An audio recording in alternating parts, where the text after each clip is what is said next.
Bonjour à tous, j'espère que vous allez bien.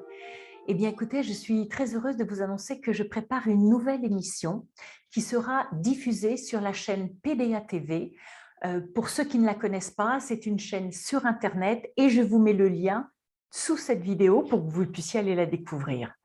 Alors, pour cette nouvelle émission, j'ai décidé d'aborder le thème de la motivation de l'enfant à l'école, comment éviter décrochage et souffrance de l'enfant.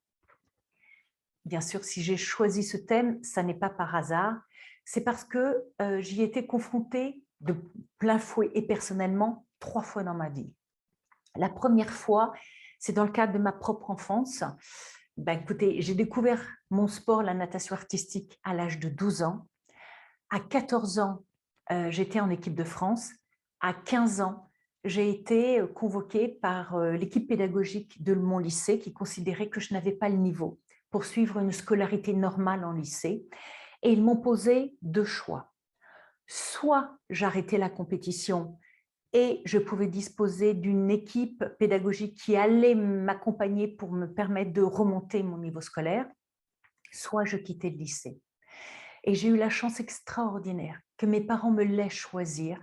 Et évidemment, j'ai choisi le sport parce que entre une passion que vous avez qui vous dévore et puis le sentiment d'un univers dans lequel je me sentais pas comprise, pas aimée, pas respectée, évidemment, pour moi, le choix était tout de suite fait. Sauf que, assez vite, j'ai pris conscience qu'il y avait une vraie souffrance à vivre en marge d'un système qui vous a exclu. Alors, j'ai utilisé le sport comme un moyen de prouver au monde que je ferai un jour quelque chose de bien de ma vie. Ensuite, la deuxième fois où j'étais confrontée à la souffrance de l'enfant à l'école, eh bien, c'est avec un de mes fils qui, dès l'âge de 6 ans, a commencé à pleurer tous les matins, parce qu'il ne voulait pas aller à l'école. Il se sentait seul, il n'avait pas d'amis et il était donc souvent la cible des moqueries et autres humiliations de ses, comment dire, partenaires de classe, je dirais même pas de ses camarades de classe, tellement il n'y avait pas de camaraderie. Certains diront bien sûr que c'était de la projection de ma propre enfance vers mon enfant, peut-être. Toujours est-il que ce soit pour lui ou pour moi, c'était vraiment une grande souffrance. Alors, heureusement, et je le dis pour certains parents qui m'écoutent, cela ne l'a pas empêché de réussir puisqu'aujourd'hui, il suit des études dans une grande école de commerce. Et la troisième fois où la démotivation de l'enfant est entrée dans ma vie, eh bien, c'est aujourd'hui, où depuis 18 ans, je dirige une association qui s'appelle J'ai un rêve et qui accompagne des jeunes décrochés du système scolaire et qui sont sur le chemin de l'emploi sans formation, sans qualification.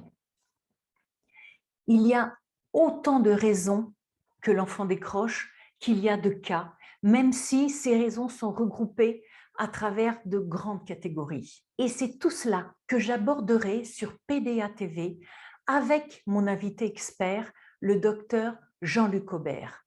Jean-Luc Aubert est psychologue et il a la particularité d'avoir été enseignant avant de devenir psychologue. J'ai envie de lui poser évidemment plein de questions. Est-ce que tout se joue vraiment avant 6 ans? Comment accompagner son enfant dans les tout premiers apprentissages pour lui donner ensuite le goût d'apprendre à l'école? Faut-il vraiment stimuler l'enfant très tôt comme le font certains parents? Et quel impact cela a-t-il sur son devenir? Quelle solution pour ranimer la flamme d'apprendre chez l'enfant décrocheur?